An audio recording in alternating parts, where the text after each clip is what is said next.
Hello and welcome to another episode of the Access Vikings podcast. I'm Emily Leiker, and I'm joined again this week by my Minnesota Star Tribune coworker, Ben Goessling, who is back from owners' meetings and some PTO beach time as well. A little bit tanner, spent some times on both coasts last week, Ben, right?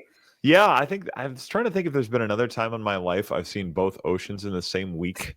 I don't know that I have. It's like, good for me. I spent a lot of time in warm weather, but yeah, it was a nice week to be out of here. Owners meetings in Palm Beach, and then was in San Diego with my daughter on a 10th birthday daddy-daughter trip thing over her spring break. So fun week, fun to be back in weather that's at least kind of trending towards spring. Not enough to make me miss San Diego, but at least we're heading in the right direction.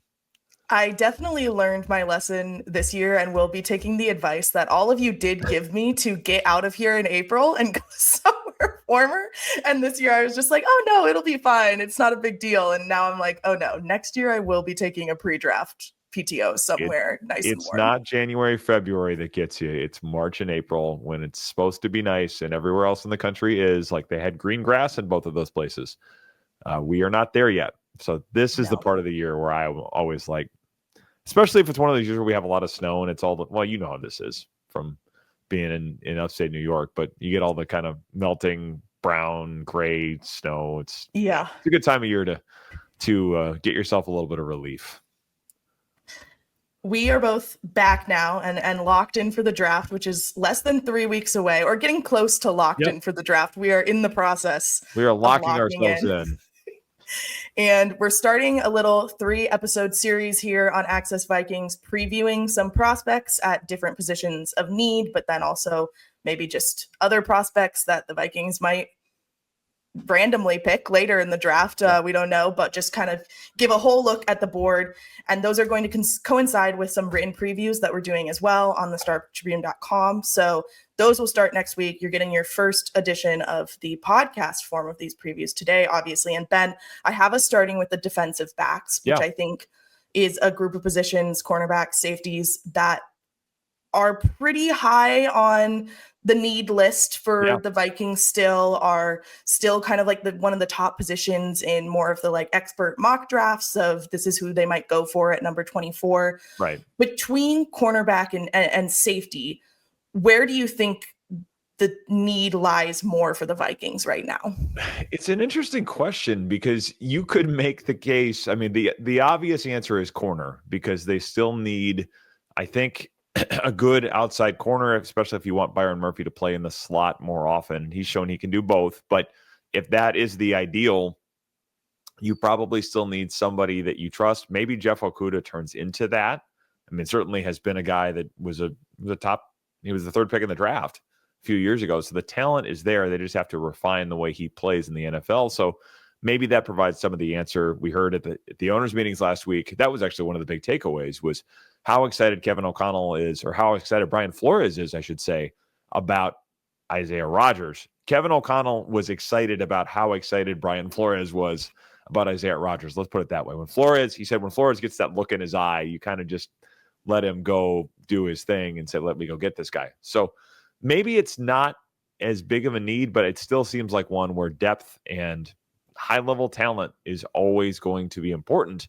That said, I think safety is a fairly big need. They lose Cam Bynum. Harrison Smith is back for at least one more, but I don't think anybody is expecting Harrison Smith to continue playing, through the end of the decade or anything like that. So this is going to be a need sooner than later. And then Josh Metellus is a free agent after this year, has already outplayed that contract in a lot of ways. And we saw Drew Rosenhaus down at the owners' meetings last week, spending a fair amount of time, at least a few times I saw him. He was near Kwesi Adofo-Mensah or Kevin O'Connell on a few occasions, Emily, and it's easy to figure out what they might be talking about. He obviously lives in South Florida, so it's an easy drive, but I can think of the conversation they might have been having at the time. Yeah, I mean, you mentioned Harrison Smith, and obviously last week you heard at owners' meetings a little bit behind the scenes there of him calling Kevin O'Connell and the little phone call of, can we talk about football? And you're right that phone call, like each year that happens, the Vikings are lucky at this point. Like that is not a guarantee by any means. And I do think we're dealing with a very strong defensive backs class this year. And so if there's a time to just get someone in that room and get them learning and give them that maybe year, maybe 2 years, however long with Harrison Smith to learn behind him, I think now is the time to do that. You mentioned obviously Harrison Smith and Josh Metellus back at safety. The Vikings also re-signed Theo Jackson. So that's kind of the core three there right now. And then at cornerback, they retained Byron Murphy Jr., and then they have Mekhi Blackman and Dwight McLeathern both back, and they added Isaiah Rogers and Jeff Okudah. So a little bit more, there's more names at cornerback, certainly, than we're hearing at safety. So I think I would tend to agree that safety feels like more of a need, but also at the same time, cornerback is still a need. Yeah, I would agree. I think both of those places, and let's remember with the safety, they like to use three safeties in the nickel quite a bit. We've seen them do a lot of this, especially with Josh Metellus playing kind of that rover position that they've more or less created for him over the last couple of years. So if you want him to continue to play there, it's probably Jackson and Smith playing deep safety if you have Metellus in that role, but then you still want to look toward the future there, I think, in a lot of ways, especially when you're trying to replace somebody potentially that has the skill set of Harrison Smith, where he can be near the line of scrimmage, he can play deep, he's good at disguising things, he's good at making checks in the defense, able to communicate in the defense. I think one of the names on my list today is with that in mind of how can you replace that type of a skill set? How can you replace a player that plays that way? And I think there may be an opportunity to do that. So we'll get into that in a little bit here. But yeah, I think a lot of those things at safety are worth considering. One more kind of general question before we dive into the prospects, Ben. Of the 4 picks the Vikings currently have, number 24, number 97, number 139, and number 187, where do you most see them taking a DB? Like, do you think it's going to be the first round pick? Do you think it could be later? Like, what's your gut telling you? Yeah, this is such a funny draft because you have to pick in a way that reflects the fact that you don't have another pick until the end of the 3rd round, at least right now. So you don't want to force yourself into making rash decisions because of that, but that is the reality. You don't have the opportunity to come back in the 2nd round or even the early 3rd round to get a second swing at this thing. So, you don't reach, especially when it's a draft that's probably seen as stronger with depth than top end talent. But I think there is a little bit of that thing of, if we can find somebody right here that we think can contribute right away. We heard some of that down at the owners' meetings too, just this desire to say, let's find somebody that can be a contributor pretty quickly. You only really probably have one chance to make that happen unless you hit on somebody later in that thing. So I think it does change things a little bit. I think it's going to be interesting to see how they play that. But it's an unusual draft just because of the way that their picks are structured. I mean, until they got that comp 3rd, they didn't even have one there. It was a 1st and then back to the 5th round. Mm-hmm. Yeah, so definitely interesting. And I think my lists at least were they corresponded to where these picks are and potentially like where guys are on big boards and stuff. So the way we did this is Ben and I each made a list of roughly 3 players, just defensive backs overall. We didn't say like 3 corners, 3 safeties, like they're all mixed in together here. And then we did just compare notes right before we got on. We do have one overlap who we'll go ahead and start with him and then do the other 2. But we did 2 kind of upboard players, higher ranked guys, probably that 1st round pick contender if the Vikings choose to go with a DB at 24. And then we each did a lower board guy, someone who's down the board, might be still available at that 3rd round pick or even lower. So Ben, do you want to start us off with the guy that we both had in common here at the top? I've talked enough, Emily. Go ahead. You can kick it off. So Jahdae Barron, Texas cornerback, he caught my ear at the combine, down on the floor listening to interviews, whatever day it was that the cornerbacks went. Just hearing him talk about playing all across the back, like the secondary in college, versatility. Like I feel like is like the poster boy for versatility in the secondary in this draft. 5'11", 194 pounds. Like I was just listening to him, and I think I turned around to Andrew and as he finished talking, or maybe even in the middle, and I was like, this sounds like someone who would play in Brian Flores' defense. Like this is a guy who is fit for Brian Flores' defense. 67 tackles last season, 5 interceptions. I think the one thing that people kind of talk about is his speed isn't as explosive. He's not necessarily like got that like speed that jumps out at you, but he is still quick, still has like good playing speed, I think. And he's someone that I have been enamored with in this draft cycle for like a good 2 months now. He's going to be in the written preview. I put him in our little draft preview. Like, I think he is a very strong contender. The question is, will he be available at number 24? I don't know. The closer we get, the less likely it feels. Yeah, you're right. And I think a lot of the mocks you see, whatever that's worth, and sometimes these things can go a lot of different ways, especially in a year where nobody quite knows how to chart the quarterbacks. So that can have a lot of variability in these things as well. But yes, he is on my list for a lot of the reasons that you mentioned, because you look at the way they used him at Texas, and a lot of it fits very well with what Brian Flores likes to do, where it's playing in different spots, it's being able to blitz, it's being able to kind of disguise your intentions well enough, excuse me, so that offenses don't have an idea of what's coming or when, and then you get free rushers as a result of that. We obviously saw lots of that last year, and that's been something we know is a staple of a Brian Flores defense. And I think in a lot of ways, he fits what they would want a corner to be able to do. I think the idea that he's there at 24 is, that's the question. But if he's there, I think he would make a lot of sense. If you get a guy with the skill set that he has at 24 that you think can step in and play corner for you relatively quickly. I mean, young corners have a learning curve in the NFL. There's no doubt about that. But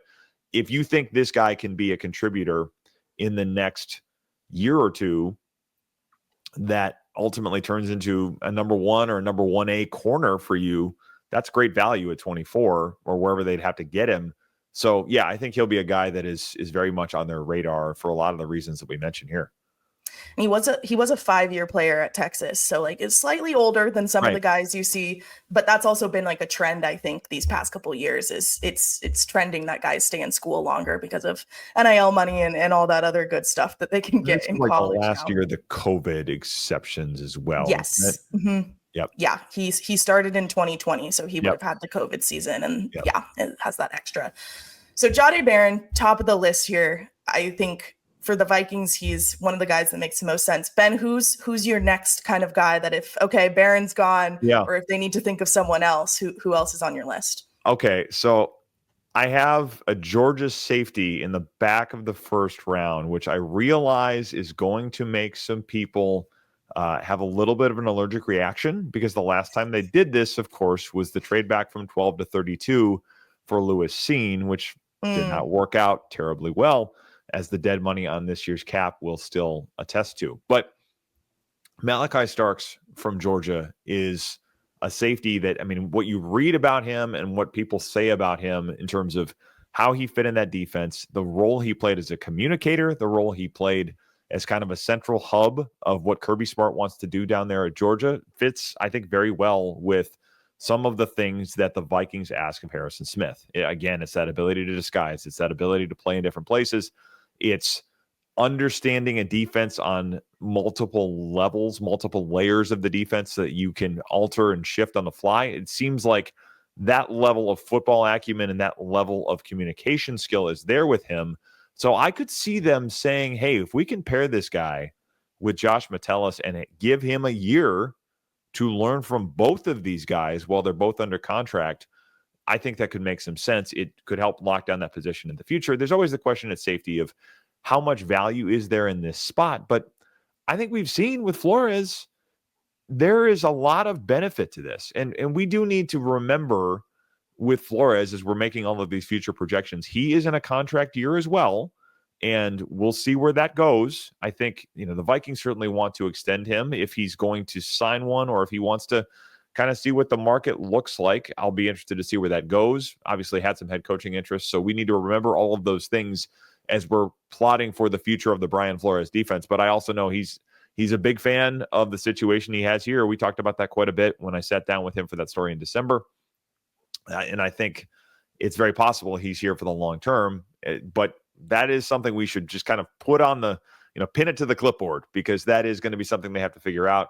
Durante Jones has had interest as well for other jobs. So the future of that secondary coaching tree could see some changes. But as we continue to project what fits in a Flores defense, I think Starks brings a lot of those things they could want. So that's why he's on my list. Yeah, Starks is interesting to me. I feel like he's always on my long list of guys for these types of exercises, but he does like fluctuate when you look at like a lot of the different mock drafts and big boards. Like some guys have him really high and others like he drops down into like the second, being like a second round pick. And so I'll be really interested to see, I guess, like for this, like it depends on, okay, if he doesn't go high, like if all of the other Vikings prospects at 24, like if Barron's gone, okay, maybe they bring up a guy who's more likely a second rounder just because he fits or whatever. But Starks is an interesting one to me, but I'm glad you brought him up. Yeah, it's just, I mean, that position is always, and they've done it a couple of times in the first round. If you're looking at position value, it's probably not the most obvious place to do it, but I think the versatility, and when we've seen them draft corners, Mekhi Blackman was a lot of this. They like corners that can play different things, and he's been a guy, Starks has been a guy that's played some nickel as well. So I think a lot of the kind of multiple skill set that you get from him, I think he'll be on the radar. And the listeners are going to sense the trend here because my next pick is also a versatile guy, a multiple skill sets guy. I did go with another safety. I went with Xavier Watts from Notre Dame. Yeah. Obviously, you have the Notre Dame tie there too with Harrison Smith, two Irish guys. Watts, 6 foot, 204 pounds, consensus All-American last year, who plays across the field. I think he spent his most snaps at free safety, but then played a lot down in the box, played in slot as well. A lot of interceptions too, right? Yes, which I was going to say, besides the versatility, like the ball hawk in him is what makes me think, okay, like what is this defense known for? It's grabbing interceptions, and he is going to get right in that. He had 13 interceptions over the past 2 seasons, which I believe I read was the most like in FBS or maybe just in college football in general, like by like over like 5 interceptions. So like he was far and away the leader there, also had 14 pass breakups. But another guy that I think kind of fluctuates again a little just because of being a safety and positional value in the first round and stuff. But like we said at the top, they need this position. And we'll talk about offensive line and defensive line next week, where I do still think there are concerns and possibilities in the first round. But I have kind of been in the boat this whole draft season, and I think I am still in this boat that I think it needs to be a cornerback or a safety in the first round. Yeah, this is such an interesting draft because they really are in a spot that they could go a number of different ways, and you could sit down at the end of the day after they make that pick on April 24th and say, yeah, I can understand why they did this, because there are enough different options that would fit what they need that I think it could take any number of these different directions. So, I mean, some years like last year, you kind of said, okay, they're going to take a quarterback. They need that. There's certain years they come into it. I remember, I think 2016, it was they need a big wide receiver. That didn't work out. They took Laquan Treadwell, but you could see kind of where they were going to go. There are some of those years where the need is so obvious that it tends to steer things in that direction, even if they talk about best player available. Best player available means the best player as a team has stacked its board, which is not always just sheer ability regardless of position, because it can't be. I mean, everybody's going to have different needs. Everybody has different schemes. Everybody has different priorities. So this idea of this player is this isn't Madden where there's just like a number that you assign to a player's ratings, and then this guy's a 96 and this guy's a 92, so you take the guy that's 96. This isn't how this works. So best player available tends to be a little more of a nuanced question, and probably also gives teams the ability to fudge a little bit when they're explaining these things. But I think with this draft, there are a lot of ways it could go. So yes, I mean, we'll get into the lines of scrimmage next week, which we know they've done a lot of work on. But I'm with you. I think the old adage from Mike Zimmer about the right number of corners is always just one more. We've seen it over the years. I mean, we saw that last year for reasons of, obviously for on-field stuff with Blackman and the need to just add depth to that secondary. And then, of course, the tragic backstory of why they needed more help in the secondary after Kyrie Jackson dies in that car accident after the 4th of July. But this is always a position, usually just for football reasons, more common football reasons. We always hope it's just those, but this is a position that you can continuously need to refresh. So I think it makes sense if they do it because of all of the things we just talked about.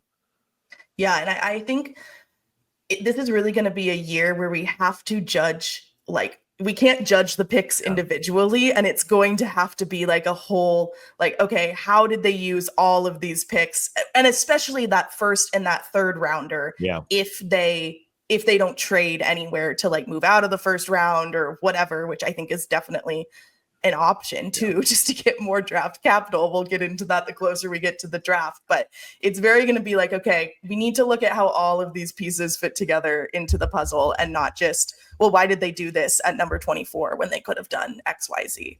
Right. And the unfortunate thing for the discourse in general is that there's going to be more than 24 hours between when they pick on Thursday night and when they're on the clock again on Friday night. So there's a lot of time to sit there and analyze and probably overanalyze what they did.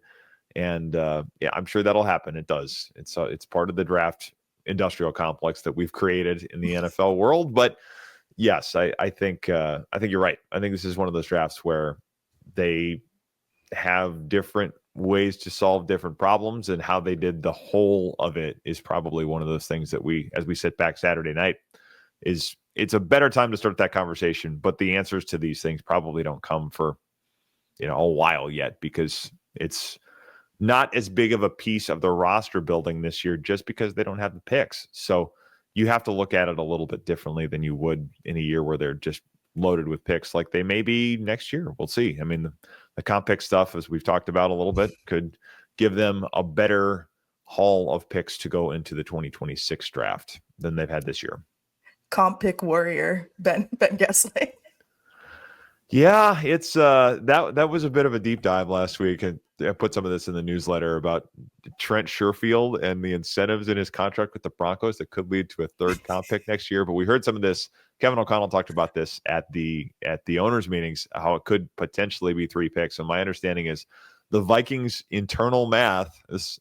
I sound like Steve Kornacki over here. Their internal their campaign projections suggest they could end up with 3 picks next year, and that would be, we're keeping our eyes on. Oh shoot, what county is Denver in? Like, if I wanted to go full Kornacki here, I'd have to know the county that Denver. Yeah, is unfortunately, I don't know. I don't know counties like that. Colorado I feel counties. like I should know this. This is going to kill me. But we are keeping our eyes on Denver to see what happens with Trent Sherfield's deal next year, just to see if that's the possibility of another comp pick for next year. So, yeah, I think there's a lot of it's apparently just Denver County. I'm trying to look this up here, but so there's nothing exciting there. I could have just gone with that. We're keeping our eyes on, we're just keeping our eyes on the city of Denver. So Trent Sherfield, I think it's 30 catches is $500,000, and 40% of the playing time is another $500,000. It's something like that. Basically, if he's wide receiver 3 and hits both of those thresholds, it's another $1 million, which means that contract is more valuable, and you get to count incentives in the first year of a deal. Those would not count in a future year, but in the first year of a deal, not likely to be earned incentives, if they are hit, do factor into comp pick calculations. This is really wonky, but if they do, it may push Sherfield up high enough in the comp pick pile of players that everybody sorts out to figure out what you get for comp picks, that could be something they get next year. So anyway, they're thinking they're going to have 2. It's possible they will end up with 3 as they go into the 2026 draft there. Back to the 2025 draft. If the Vikings, if your eyes haven't glazed over, we'll go back to this year's draft. If the Vikings don't agree with us and don't take a DB in the first round, or any DB they want in the first round isn't there, so they go elsewhere, who's someone down, maybe closer to that 3rd round pick or even that 5th round pick, that you are intrigued by? Well, I have a couple of names here. There's a corner from East Carolina by the name of Shavon Revel that I would keep an eye on, a guy that would be a bit of a projection. He's coming off of an ACL, so he may slide down the board, but he's an athletic specimen that I think a lot of people felt like could have been a first-round pick before the ACL happened. And we have seen the Vikings be in the mode of, betting on their medical staff and saying this guy may be better than he's projected to be because people are scared off by the medical stuff. So if he were somebody that they liked in the third round, he may be an option if they feel good enough about the medicals. I mean, that stuff always comes down to how confident are you in the medical reports that you've gotten about him. But a big corner, long arms, and a guy that is I think going to play pretty physically, going to play and run support, going to be willing to be involved there. So that's a name I have on my list. And then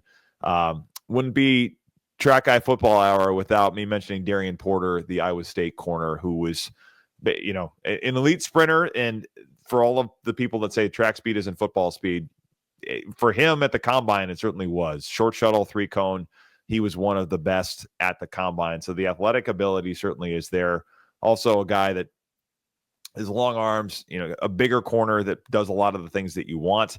A little newer at the position, I believe was a wide receiver at one point in his career and switched to corner. So that's probably a little more of a project, but a guy that certainly has the height, weight, speed stuff that they have liked. I mean, they have done this with a number of corners in the past. And if they feel like they can make something happen there, he'd be another name to keep an eye on. And then Isaiah Thomas from Florida State, I don't think ran terribly well at the combine. He was like a 4.59 in the 40, which has knocked him down some people's boards. But, another kind of feisty corner that can do a lot of things and plays in a lot of different places that could be a fit for them as well. Those would be the ones I'd keep an eye on. But Revel, if we're just taking one, would be the one I would be particularly intrigued to see what they do. Yeah, I had Virginia safety Jonas Sanker, bigger guy, doesn't totally pop off the page, but I think has physicality that this team likes, and Brian Flores' defense would like. 273 total tackles over his 4 years. So led the team 2 years in tackles, which I think is a big thing in that secondary for them that they missed at times with Cam Bynum last year. I know that was a big complaint was missed tackles with him. He does. I saw a couple places. It didn't pop up everywhere, but potentially a shoulder issue with him. Again, the Vikings don't seem to care too much about those things as long as they're not super debilitating. They feel pretty confident in their training staff. So he was the guy, he was my one guy that I picked as maybe more of a down the board player. A couple other names I'll just throw out that I know have kind of circulated on big boards and rankings, particularly for the Vikings and stuff. I think Cal cornerback Noel Williams has been on some mock drafts and different things. Let's see here. Who else? Not a downboard guy. He's an upboard guy that we probably should have spent time talking about, but South Carolina's Nick Eamon-Wari. Yeah. He is also one that pops up. I think I'm getting to the place with him where I do think he's going to be gone before the Vikings can get him. He was the top performer, almost across the board at the combine for safeties. He just kind of feels like he's starting to get into that Travis Hunter territory where it's we didn't talk about Travis Hunter because the Vikings have no shot at landing Travis Hunter. I mean, if they could get Travis Hunter at 24, they're going to take Travis Hunter. Right. Yes. Yeah. We'll tell you guys that. You could bet money on that, but it's just not going to happen. So he's getting into that territory where yes, he's been in a lot of the conversations with Jahdae Barron, but it seems like he's even kind of higher up there in terms of that. Trey Amos, who's an Ole Miss guy. Yeah. You'll see his name around. I think those are kind of the big ones that Benjamin Morrison from Notre Dame. Benjamin Morrison. There's injury questions there with a hip. That would be the other one. I think that we haven't mentioned Will Johnson from Michigan or Maxwell Harrison from Kentucky. Those would be kind of the other guys that you see on a lot of boards going higher. Harrison can fly. I mean, the speed is there. Johnson, I don't think is quite as much of that, but can do a lot of the things that I think people like from a corner, and they've had good luck with Michigan defensive backs before, obviously with Josh Metellus. So I think there's some things that people feel like with him, he does a lot of things well, doesn't do anything at an elite level, but if you can get a corner that does a lot of things well, that also, as we've talked about, plays well in this defense. I think that's something that sticks out to the Vikings too. The real question we should be asking is which one of them can fill Cam Bynum's role in coming up with dance routines with Josh Metellus. I was wondering how much you were thinking about this. Like when we talked before about turnovers, I was like, I bet she's thinking about who knows Disney Channel movie big dance number choreography well enough to fill the Cam Bynum shoes. It's an important question. I mean, right. I haven't watched the tape on Celebration. Obviously, college celebrations are a little more frowned upon. So you would not be doing big dance routines with 8 teammates in a college end zone. So it might require some more like training camp, mini camp. This is like a whole niche for you. You could do like deep dive. I went back to his Instagram from high school, or well, TikTok would probably be the way to go for dance routines. But I went back to find all of this guy's dance routines that they wouldn't let you do in college. So I had to do a little bit of projection. But here's my big board of Cam Bynum dance coordinator successors for the Vikings. Maybe stay tuned for a future podcast. Maybe we'll do. I think we have something like here. That. Definitely a possibility. Whether it's interesting. Well, who am I kidding? It'll be interesting. It'll be interesting. Those numbers will do way better than this. So yeah, if we can make that happen, I think there would be a market for it for sure. I think the big thing is the further you get into Gen Z, like I just think the more tendency players are going to have to do these things because they're growing up on TikTok, they're making dance reels all the time, and like obviously like they're just, I think us as a generation are more prone to some of that showmanship than some of the older generations are. So I'll be curious. But I mean, Ben, do you watch The White Lotus? We're going on a tangent here. I have not. I mean, I know people have been talking about it a lot, and just the finale just happened, but no, I have not watched. I mean, I've seen a couple of the clips, though, like the one that circulates about the people at the coffee house or whatever talking about politics shifting to the South. I've seen that, but no, I haven't really watched it. So.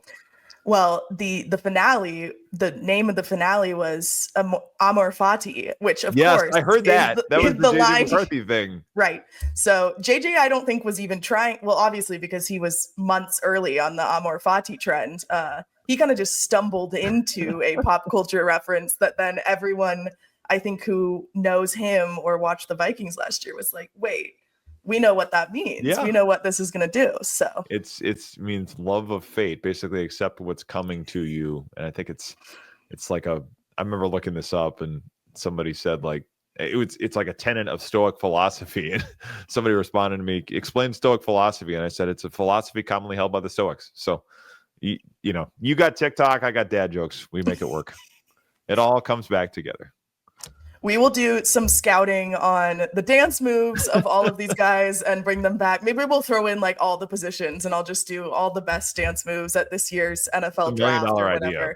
Anybody that wants to sponsor this, like we'll put you in touch with our people. Right. Yeah. Where's the dance? Wasn't Cam Bynum? We need to find the dance house that Cam Bynum did all his training at here in Minneapolis. Training when he was learning to break dance. That I think we did a story. We followed him to this. We did. Mm-hmm. Yeah, maybe we get them on as a guest to break this down. If you find anything, we'll do some research and circle back on this. I mean Emily will do some research and circle back on this.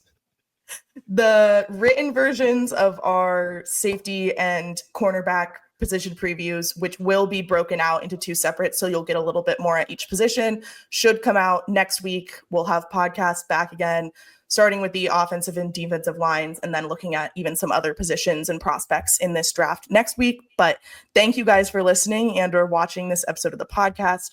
We will be back again next week, like I said, and pretty much every week, multiple times until draft weekend, and then probably a lot more after that as well. So check out our work and the work of all of our colleagues on StarTribune.com, and we will talk to you soon.